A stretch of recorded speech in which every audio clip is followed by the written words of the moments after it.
The main applications that are best suited are those that have hot spots on the disk. Go back to the weather map analogy.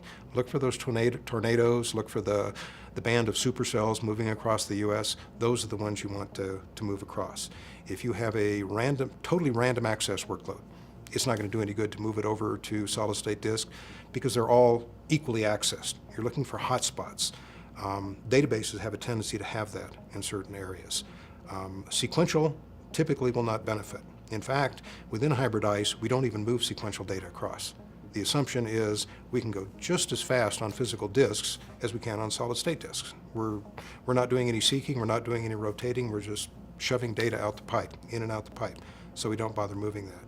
So anything that is small block, random access, response time sensitive with hotspots on it. As it turns out, that covers probably 85 to 90% of the applications that are out there. File and print servers, mail servers such as Microsoft Exchange, databases, as long as you're not doing decision support and table scans, databases such as Oracle, such as SQL, and the like are prime candidates for that.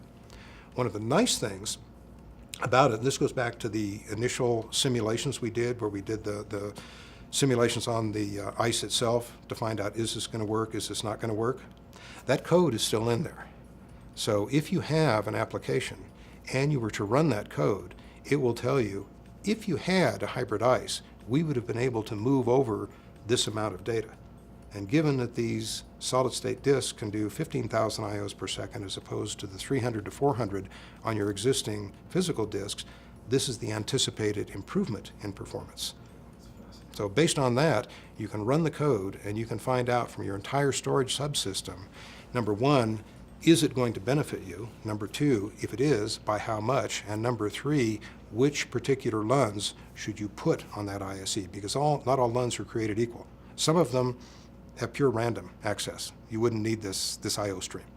Others have hotspots on them. How do you find that out? Run this program, it will tell you, put those on the hybrid ISE, and your performance goes up.